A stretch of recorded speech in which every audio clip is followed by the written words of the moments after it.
ये कैसे बीत शोकता कैसे प्राप्त होगी? नारायण, बीत शोकता प्राप्त होगी आत्मज्ञान से, अपनी महिमा के ज्ञान से। संसार का कोई धर्म, कोई अधर्म, कोई है ना, कोई द्रव्य, कोई देश, कोई काल, कोई वस्तु है ना, अपना स्पर्श नहीं कर सकती श्री कृष्ण जनकौ जथा अलेप पद्माश्रित्य। श्री कृष्ण जनकौ जथा, जैसे श्री कृष्ण अपने निर्लिप्त पद में है, जनक अपने निर्लिप्त पद में है। ये असल में बीत शोक होने की पद्धति है। बस ओम शांति।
क्रतुः पश्यति वीतशोको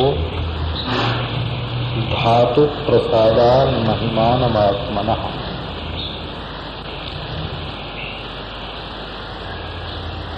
परमात्मा अपने हृदय में ही है। आत्मा से जंतोर निहितो गुहाया, जैसे सिंह गुहा में रहता है, वैसे परमात्मा हृदय की गुहा में रहता है। छोटे से छोटा है तो वो, बड़े से बड़ा है तो वो। इसका मतलब है कि जो छोटे के रूप में मालूम पड़ता है और जो बड़े के रूप में मालूम पड़ता है, तो जैसे सपने में चींटी मालूम पड़े तो वो भी अपना स्वरूप है, और हाथी मालूम पड़े तो वो भी अपना स्वरूप है, क्योंकि हम खुद ही चींटी और हाथी दोनों के रूप में मालूम पड़ रहे हैं।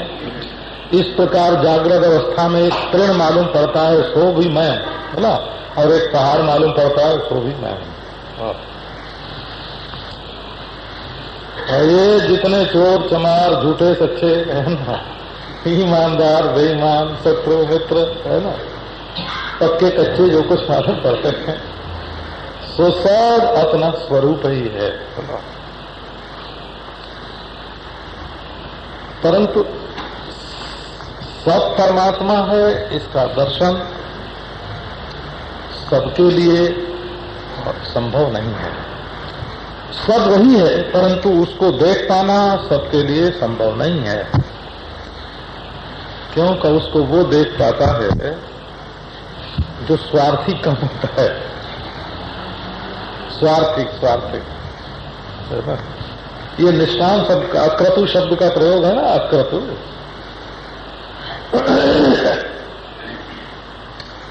यानी घूम फिर के नजर अपने नौन तेल लकड़ी पर ही आई।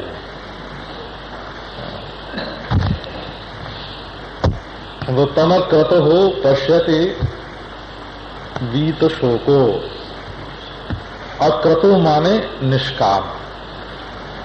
अक्रतु शब्द का अर्थ किया शंकराचार्य भगवान ने निष्काम। ये संसार में सत्य के विपरीत ले जाने वाली कोई वस्तु है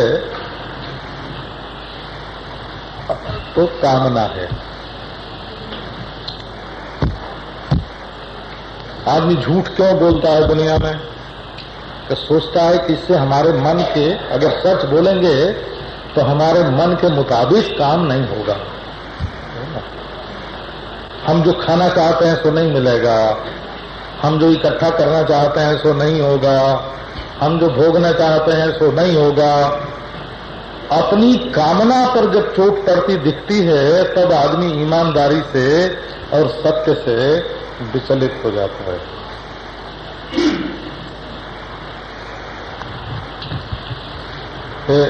एक बहुत पुरानी पुस्तक है, संस्कृत भाषा में है, 2000 वर्ष से भी पुरानी है वो,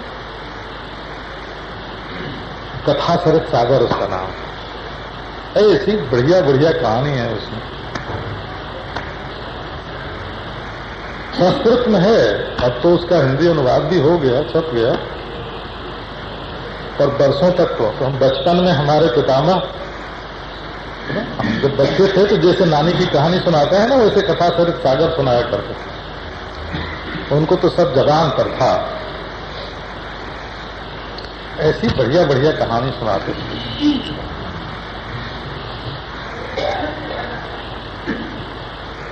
दो मित्र यात्रा कर रहे थे,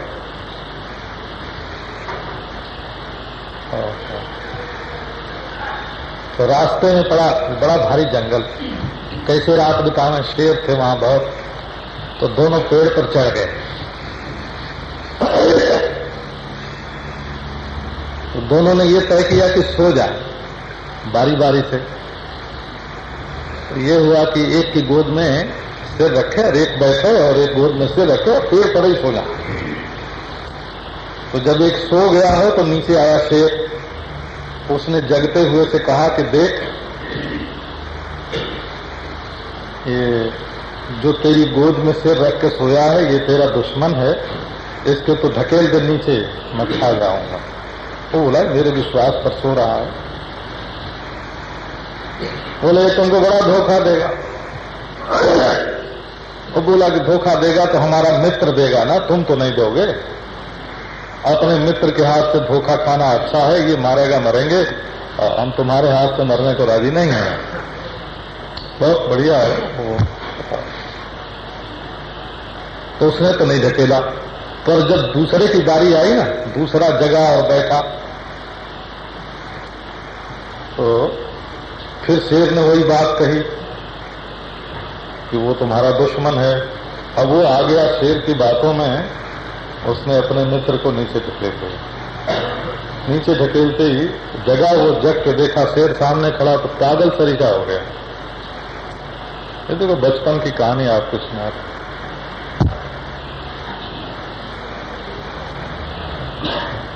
जब शेर खाने चला तो उसने कहा कि हाँ था सुना मत हमको, अब हम तुम्हारे छूने लायक नहीं हैं। जब हमारे मित्र ने हमारे साथ द्रोह किया, अब मैं जिंदा कहाँ हूं, एकदम मुर्दा हूं, छूना नहीं। शेर भी छिटक गया। वाचा विचलितम जेना सुकृतम तेना हारितम, वादा करके टल गया। हमारा मित्र हमारी रक्षा का है ना, वादा करके टल गया कि उसके सारे पुण्य जल गए, है ना, और मेरे मित्र के पुण्य जल गए तो मेरे पुण्य भी जल गए। अब मैं किसी काम का नहीं। शेर ने छोड़ दिया उसको, फिर वो पागल हो गया। तो कैसे कैसे वो अच्छा हुआ, बड़ी विचित्र कथा है वो। तो शेर कहता था कि हम तुमको ये खजाना दे देंगे, तुम अपना मित्र हमको दे दो, हम तुमको ये खजाना दे देंगे। बड़ी विलक्षण। तो संसार में मनुष्य व्यभिचार क्यों करता है? कि कामना के वश होके। चोरी क्यों करता है? कामना के वश होके। हिंसा क्यों करता है? कामना के वश होके। संसार में मोह क्यों करता है? कामना के वश होके। लोभी क्यों होता है? कामना के वश होके। और जो कामना के वश में हो गया उसकी पीठ ईश्वर की ओर हो गई और मुंह संसार की ओर हो गया, है ना। वो तो छोटी छोटी चीज को पकड़ के बैठा है, क्या जाने ईश्वर, क्या जाने परमेश्वर। आसीनो दूरम व्रजति नारायण। तो अकामः, अकाम पुरुष जो होता है, दृष्ट अदृष्ट संपूर्ण वाह्य विषयों से जिसकी बुद्धि उपराम हो गई है। स्वर्ग चाहिए उसको परमात्मा नहीं मिलता, ब्रह्मलोक चाहिए उसको भी परमात्मा नहीं मिलता, बोला। और राजभोग जिसको चाहिए उसको भी परमात्मा नहीं मिलता। ऐसा समझो कि परमात्मा के पास जाने का जो रास्ता है वो मौत में से गुजरता है। तो ये नचिकेता जो है ना, ये परमात्मा के पास पहुंचने के लिए मृत्यु के रास्ते से गुजर रहा है। अब वो मौत की मृत्यु के पथ पर है, इसके बाद क्या है कि परमात्मा है। इसके बाद अगर कोई वस्तु है तो परमात्मा है। मृत्यु के रास्ते गुजर रहा है। तो कामान यः कामयते मन्यमानः सकाम अभिर्जायते तत्र तत्र। जिसको ये चाहिए, ये चाहिए, ये चाहिए, है ना, दुनिया की छोटी छोटी चीजों में, शरीर का तो कुछ ठिकाना नहीं, आज रहे कल नहीं रहे, है ना। धर्म को भी अपना साथी नहीं रखते हैं, ईमान को भी अपना साथी नहीं रखते हैं, ईश्वर को भी अपना साथी नहीं रखते हैं। जब तुम्हारे साथ धर्म भी नहीं, ईमान भी नहीं, ईश्वर भी नहीं, उसकी ओर से पीठ फेर लिया, तो ये क्या दुनिया के रिश्तेदार जाएंगे तुम्हारे साथ? ये दुनिया के पैसे जाएंगे तुम्हारे साथ? ये कुर्सियां जाएंगी साथ उठा के? हाँ, वहां भी मिनिस्टर हो जाना, नारायण। हाँ, परलोक में जाके मिनिस्टर हो जाना।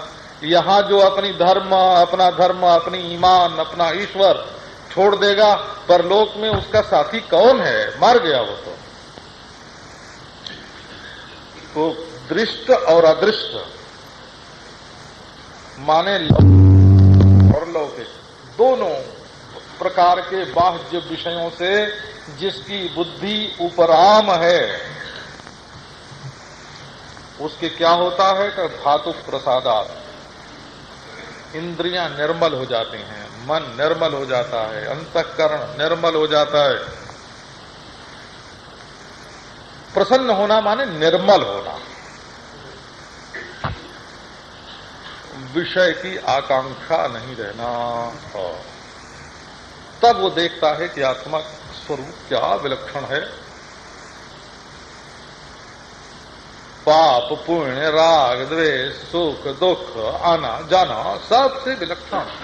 परंतु जब तक कामना होगी ना,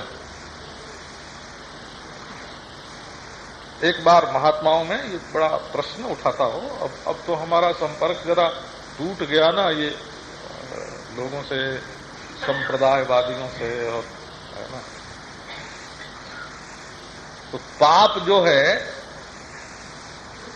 प्रारब्ध से होता है कि ईश्वर की प्रेरणा से होता है कि मनुष्य के करने से होता है? आखिर ये पाप के संकल्प कहां से आते हैं? तब मैं तो सब छोड़ आया ना। तो देखो, प्रारब्ध तो पाप का फल है, पुण्य का फल है, प्रारब्ध पाप का फल है। तो फल जो होता है वो तो केवल भोग पर्यवसायी होता है। प्रारब्ध सुख या दुख रूप भोग दे सकता है, प्रारब्ध से पुण्य नहीं होता, प्रारब्ध से पाप भी नहीं होता। अच्छा, कहो कि ईश्वर पाप पुण्य करवाता है, तो ईश्वर को क्या गरज है कि किसी से पाप करवा के उसको नरक में भेजे? कोई किसी से दुश्मनी है तो ईश्वर किसी से पाप नहीं करवाता, और प्रारब्ध तो पाप नहीं करवाता नहीं, पाप का फल देता है, दुख देता है। प्रारब्ध से दुख मिलता है, प्रारब्ध से सुख मिलता है, ये ठीक है, पर प्रारब्ध से कोई झूठ बोलता होगा। हाँ, अगर तुम्हें कोई झूठ बोले और कहे कि प्रारब्ध बस झूठ बोल गया है, तो कहना कि मूर्ख हो तुम, जानते नहीं कि प्रारब्ध क्या होता है। प्रारब्ध से झूठ नहीं बोला जाता, प्रारब्ध से दुखी हुआ जाता है। दुख होता है प्रारब्ध से, ये ठीक है, परंतु मैं दुखी हूं ये अभिमान मूर्खता से होता है। अगर आत्मज्ञान हो कि मैं दुखी नहीं हूं, तो प्रारब्ध दुख देता देता प्रारब्ध ही मर जाए, परंतु हमको दुख नहीं हो सकता। तो दुख भेजना प्रारब्ध का काम है, सुख भेजना प्रारब्ध का काम है, पाप भेजना नहीं। और ईश्वर का काम भी पाप भेजना नहीं है। तो बोले हम करते हैं, अच्छा हम करते हैं पाप, तो क्यों करते हैं? उसका प्रेरक कौन है? बोले केवल विषयासक्ति प्रेरक है।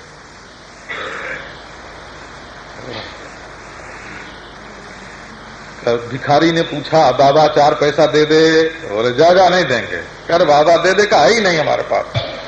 का है ही नहीं हमारे पास, ये क्यों बोला है? बोले धन से आसक्ति है, तो कामना, इसी को काम बोलते हैं। वो काम, कामना क्या है? नारायण। तो काम येष क्रोध येष रजोगुण समुद्भव महासनो महापात्मा विद्येन मिह बैरिणम। तुम्हारा दुश्मन कौन है? काम। तुम्हारा दुश्मन कौन है? क्रोध, है ना। ये महासन है, महापाप है, ये तुम्हारा शत्रु है। पाप यही करवाता है। हाँ, पाप का बाप कौन? का कामना। तो जब तुम पाप के मार्ग में चल पड़े तो ईश्वर की ओर पीठ हो गई। अब ईश्वर को नहीं देख सकते। ईश्वर कब दिखता है? कि धातु प्रसादात, शीशे की तरह अंतःकरण निर्मल हो जाता है। झलाझल झलाझल झलाझल। क्या देखता है? देखो, तो ईश्वर पाप नहीं कराता प्रारब्ध से। प्रारब्ध तो फल रूप है, वो तो पाप करा ही नहीं सकता। केवल आसक्ति जो है भोग में, है ना, को बोला हमको भोग में आसक्ति नहीं है, तब तुमको आदत पड़ी हुई है। एक साधु था, तो वो रात को जब सब साधु छोड़ सो जाते ना, तो उनका कमंडल उनके पास, उनका कमंडल उनके पास, उनका दंड उनके पास, ऐसे रखते थे। तो एक दिन पकड़ा गया। तो लोगों ने कहा कि ये महात्मा, तो रोज महात्माओं में झगड़ा हो कि तुमने हमारा कमंडल चुरा लिया, तुमने हमारा दंड ले लिया, साधु लड़े महाराज आपस में। तो एक दिन पकड़ा उसको, कह रहे तुम ये क्या करते हो? बोले देखो महाराज, हम पहले चोर थे, चोरी करते थे, तो अब जब से साधु हुए तब से चोरी तो छोड़ दी, लेकिन चोरी तो छूट गई, लेकिन तुम्बा फेरी नहीं छूटी अभी, है ना। तो चुराता तो मैं कुछ नहीं हूं, लेता किसी का कुछ नहीं हूं। तो ये आदत बिगड़ गई। बोला जिसकी आदत बिगड़ जाती है ना, तो कामना न हो, भोग की इच्छा न होने पर भी वो तुम्बा फेरी करता है। तो सिवाय आसक्ति के परमात्मा के दर्शन में और कोई बाधक नहीं है ना। लोग कहते हैं हमारे पुत्रासक्ति नहीं है, कि भाई हमारे धनासक्ति नहीं है ना, हमारे भोगासक्ति नहीं है। तो कभी कभी बहुत मजा आता है ना, क्योंकि वो समझते ही नहीं है कि आसक्ति क्या है। तो सिवाय आसक्ति छोड़ने के दूसरा कोई मार्ग परमात्मा की प्राप्ति का नहीं है। इससे हमारी इंद्रियां निर्मल होती हैं, अंतःकरण निर्मल होता है, परमात्मा के दर्शन की योग्यता आती है। और परमात्मा का स्वरूप क्या है? पाप, पुण्य, राग, द्वेष, सुख, दुख, आना जाना, परिच्छिन्नता, सब जिसमें कट जाते हैं। तो आओ परमात्मा के स्वरूप के संबंध में थोड़ा विचार करें। जमराज तो ललकार के बोलता है, कस्तम मदा मदम देवम मदन्यो ज्ञातुमर्हति आसीनो दूरम व्रजति शयानो याति सर्वतः। कस्तम मदा मदम देवम मदन्यो ज्ञातुमर्हति आसीनो दूरम व्रजति।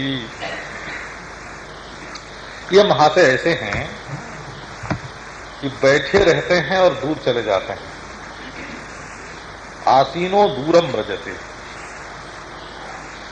देखो, शयानो याति सर्वथा। बोले अच्छा सो जाते होंगे तब? बोले अरे तब तो सर्वव्यापक हो जाते हैं। ये क्या पहेली है कि देखो आप बैठे रहते हैं और आपकी आंख सड़क पर चली आती है, तो आंख जहां है वहीं रहती है कि सचमुच सड़क पर चरने जाती है? कहते हैं ना आंख गई। ये दुनियादार लोग जो हैं ये टेढ़े होते हैं। हो इनकी बात देखो, ये सड़क कहां जाती है? बोलो, तो सड़क तो जाती नहीं है, पर बोलते हैं कि सड़क जाती है। सड़क तो अपनी जगह पर रहती है। अरे जो गाड़ी होगी सो चलेगी नहीं, और जो चलेगी सो गाड़ी नहीं होगी। ये तो बात बिल्कुल पक्की है ना।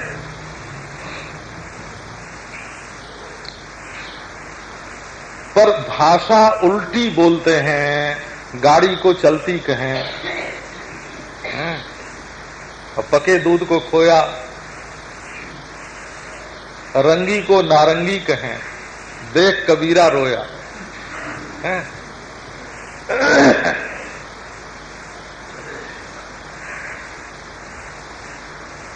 तो देखो, आपने ईसावाद के उपनिषद का पाठ बहुत किया है, खास करके प्रेम कुटी में तो रोज ही होता है। तद्भावतो अन्यान अत्येति तिष्ठत, वह खुद एक जगह खड़ा है ना, एक जगह स्थिर, और संपूर्ण दौड़ने वाले जो दूसरे हैं उनका अतिक्रमण किए हुए है। स्थिर रहकर और दौड़ने वालों से आगे है। क्या मजा है। तो बोले मन यहां से चला, बोले विलायत पहुंचा, तो यहां परमात्मा को हाथ जोड़ा कि हे भगवान, तुम तो हमारे अंतर्यामी यहां हृदय में बैठे हो, हमारे प्रेरक हो, प्रकाशक हो, अब जरा हम विलायत जाते हैं। और जोरो पहुंचा महाराज। वहां गया तो वहां देखता है तो परमात्मा पहले से मौजूद है। बोले महाराज नमस्कार, नमस्ते नमस्ते बोल दिया। आप कब पधार गए? बोले अरे भाई मैं तुमसे पहले यहां पहुंच गया। तो देखो, आत्मा यहां भी है और वहां भी है। आसीनो दूरम व्रजते, तो कहो कि वो प्लेन से गया, ट्रेन से गया, कैसे गया परमात्मा वहां? कि जैसे आकाश को जाना नहीं पड़ता, वहां पहले से मौजूद है, ऐसे परमात्मा सब जगह पहले से मौजूद है। आसीनो दूरम व्रजति। तो देखो, हमारी आंख चली गई कहां? और सड़क पर। अब महाराज कोई आर्य समाजी सज्जन थे, और वो तो महाराज शीशा लेके आके सामने खड़े हो गए, हमारे शीशा दिखाने लगे। बोले कि क्यों झूठ बोलते हो? तो क्या झूठ बोलते हैं? कि तुम झूठ बोलते हो कि हमारी आंख सड़क पर चली है। ये देखो तुम्हारी आंख, शीशे में देख लो, तुम्हारी आंख तो जहां की तहां है। तो आंख चल के तो नहीं गई ना सड़क पर। आसीनो दूरम व्रजति, अपनी जगह पर रह के ही तो आंख सड़क को देखती है। अच्छा देखो, आपके कैमरे ने क्या कमाल किया, चंद्रमा का फोटो ले लिया, सूर्य का फोटो ले लिया। तो कैमरा गया था सूर्य लोक में, चंद्रलोक में गया था, हैं? कैमरा अपनी जगह पर रह के ही तो फोटो लेता है ना।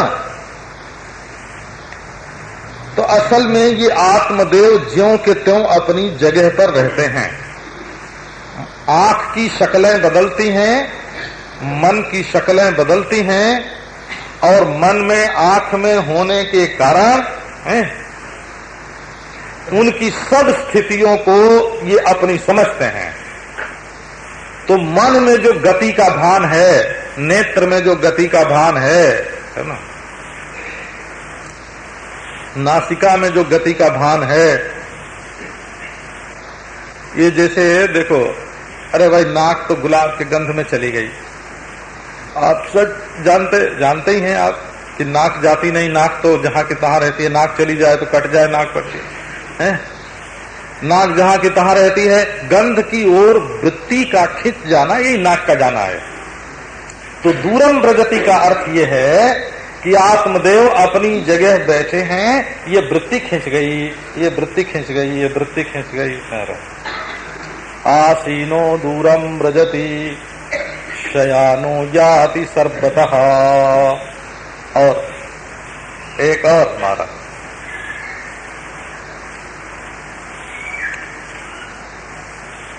तो शयानो जाति सर्वतः, जब इंद्रियां सो जाती हैं, आंख सो जाती है, कान सो जाता है, नाक जीभ सो जाती है, त्वचा सो जाती है, मन सो जाता है, तभी आत्मदेव जो हैं वो इन इंद्रियों से तादाद में, जो जाने आने का तादाद में है ना, वो छोड़ देते हैं। तो तब क्या बोलते हैं? शयान हो जाते हैं। शयान माने सोए हुए। तब तो सामान्य ज्ञान से एक हो गए। ज्ञान है परंतु किसी विशेष आकार में नहीं है। तो सामान्य विज्ञान रूप होने से, जैसे सामान्य विज्ञान सर्वव्यापी है, न शब्द है, न स्पर्श है, न रूप है, न रस है, न गंध है, न अभाव है।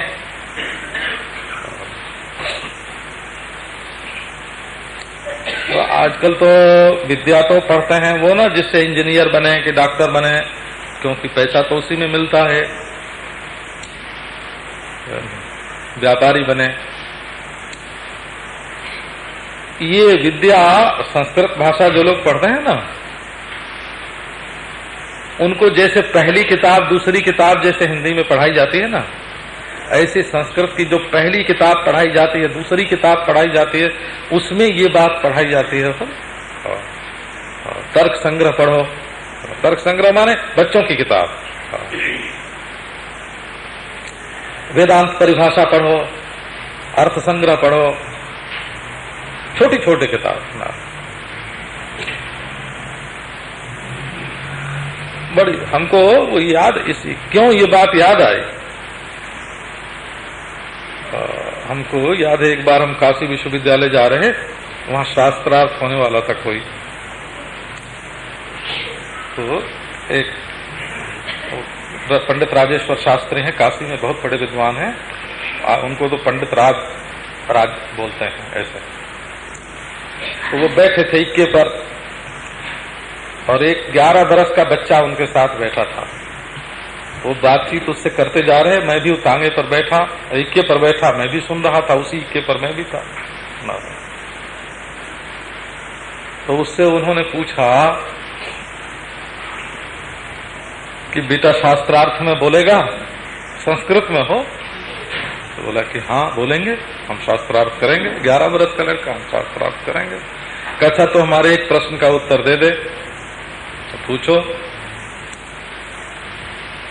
उन्होंने पूछा कि अच्छा सुषुप्ति काल में ज्ञान का अभाव हो जाता है कि नहीं? ज्ञान का अभाव होता है कि नहीं? देखो, तो बच्चे ने कहा हो जाता है। 11 बरस का बालक था। ज्ञान का अभाव हो जाता है। तो उन्होंने पूछा कि अच्छा बेटे, ज्ञान का अभाव हो जाता है सुषुप्ति में, तो अब सुषुप्ति की याद कैसे आती है? अगर सुषुप्ति का ज्ञान हुआ ही नहीं तो उसकी याद कैसे आवेगी? तो वो बोला कि चाचा जी, मैं ज्ञान का अभाव जो बोलता हूं उसका अभिप्राय अत्यंताभाव से नहीं है, विशेषाभाव से है। उस समय ज्ञान विशेष का अभाव हो जाता है। ज्ञान विशेष का माने शब्द ज्ञान, स्पर्श ज्ञान, रूप ज्ञान, स्पर्श ज्ञान, है ना, ये जो अलग अलग चीजों का अलग अलग ज्ञान जागृत दशा में होता है, इसका अभाव हो जाता है। ज्ञान सामान्य का अभाव सुषुप्ति में नहीं होता, ज्ञान विशेष का अभाव सुषुप्ति में होता है। ज्ञानाभाव नहीं होता, ज्ञान विशेषाभाव होता है। बोले शाबाश बेटे, जब शास्त्रार्थ में बैठाएंगे तुमको। ये अक्कल आनी चाहिए।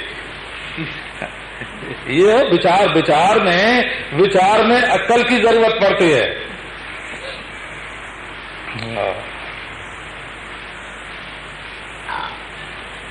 जहां कोई अड़चन आती है वहां बुद्धि नया मार्ग निकालती है, उसको प्रतिभा बोलते हैं। नवोन्मेषशालिनी प्रतिभा। अब देखो, ज्ञान विशेष सुषुप्ति काल में ज्ञान विशेष नहीं रहता, ज्ञान सामान्य रहता है। न्यायिक का विद्यार्थी था, न्याय शास्त्र में जाके बैठ गया, शास्त्रार्थ गद्दी पर बैठ गया, ललकार दिया, आ जाओ हमसे कर लो शास्त्रार्थ। ये हमारे साथ जो स्वामी प्रज्ञानानंद जी है ना, प्रज्ञानानंद जी अभी वृंदावन में रहते हैं, तो ये काशी के ही ब्राह्मण हैं, गौड़ ब्राह्मण है काशी के। तो इनको संहिता याद थी, माने जब बचपन में पढ़ते थे तो वेद की पूरी संहिता इनको कंठस्थ थे। हाँ, तो ललकार देते थे कि आओ हमारे साथ पाठ करो, कोई जटा पाठ करो, घट घन पाठ करो, पद पाठ करो, है ना। तो ज्ञान विशेष का अभाव, सुषुप्ति में ज्ञान का अभाव नहीं होता, ज्ञान सामान्य का अभाव नहीं होता, ज्ञान विशेष का अभाव होता है। माने ये स्त्री है, ये पुत्र है, ये धन है, ये शरीर है, ये मकान है, ये सब अलग अलग चीजें जो भासती हैं वो सब नहीं भासती हैं, परंतु ज्ञान रहता है। ज्ञान न रहे तो उठने पर सुषुप्ति की याद ही ना आवे किसी को। वो ज्ञान क्या है? बोले शयानो याति सर्वतः, वो विशेष रूप न होने के कारण सर्वव्यापी है। क्या भाई वो आनंद रूप है कि नहीं है? वो ज्ञान रूप है कि नहीं है? तो कस्तम मदा मदम देवम, देखो संसार का जो आनंद है वो उसमें नहीं है और वो स्वयं आनंद स्वरूप है। भाष्य में जो अर्थ है वो ठीक है बोला, मैं जो श्लोक पर आरूढ़ कर रहा हूं अर्थ उसको ध्यान में। कस्तम मदा मदम देवम, आनंद दो तरह का होता है। एक विषय के साथ संबंध करने पर होता है और एक बिना विषय के संबंध के होता है। देखो भोगियों को आनंद होता है कि हमारे पास कितनी बढ़िया मोटर है ना। उनको ये आनंद होता है हमारी पत्नी कितनी सुंदर है, हमारा बैंक बैलेंस कितना है। तो कुछ होवे तो मजा आवे, एक मजा वो हम केवल समझाने के लिए बात कहते हैं। बोला अमुक चीज हमारी नाक कितनी बढ़िया है, शीशा में देख देख के मुग्ध हो रहे हैं, हमारे बाल कैसे घुंघराले हैं, है ना, हमारी चमड़ी कितनी चिकनी है ना। तो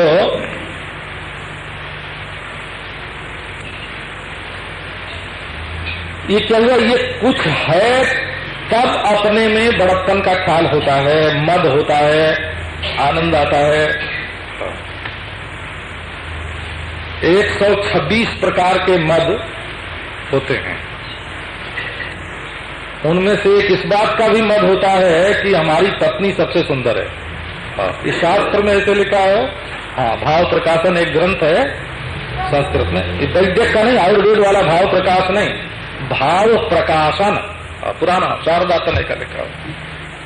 तो उसमें बताया कि इस बात का भी लोगों को अभिमान होता है कि हमारी पत्नी सबसे सुंदर है। उत्तमांगना परिष्वंग जन्य मद। तो एक मद वो होता है, एक मद वो होता है जो बाहर की वस्तु होने के कारण अपने में नशा आ जाता है। हमको क्या समझते हो? और एक नशा वो होता है नारायण, जब चाहे जब नारायण फटकार दिया हो, जब लंगोटी कमंडल अपने पास है तो क्या होती है दुनिया। देखो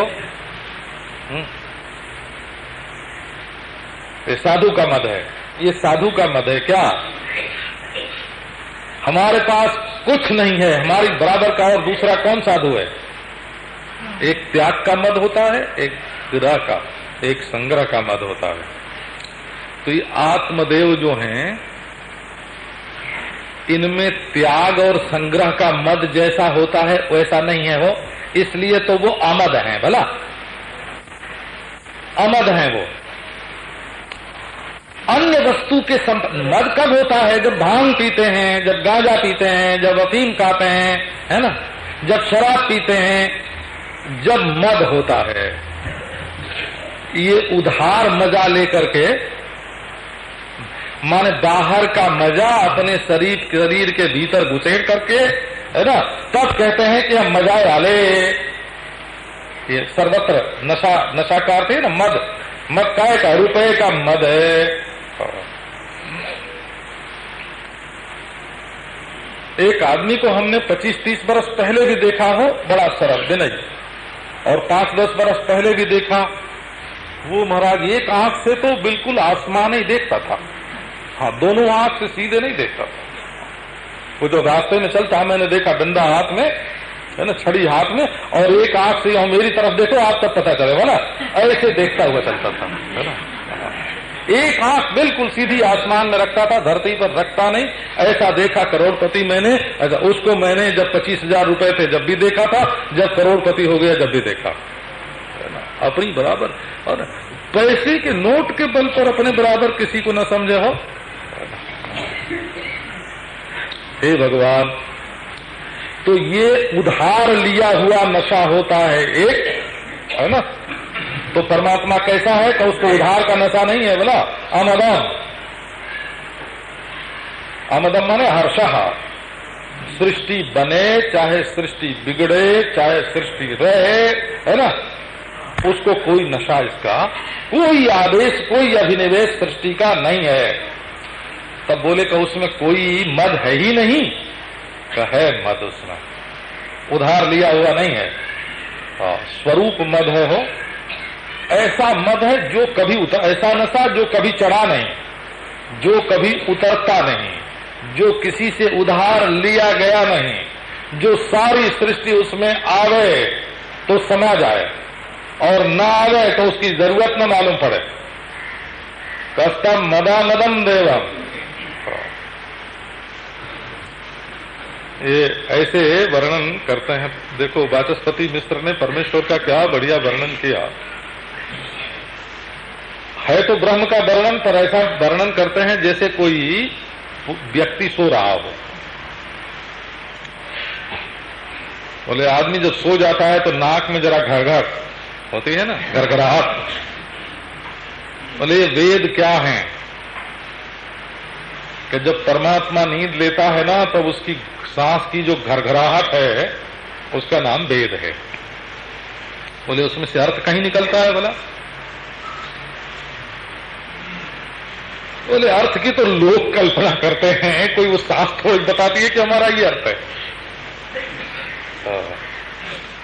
हमने एक आदमी को ऐसे भी देखा है, वो सांस लेते हुए सो, बिल्कुल नींद में सोने में।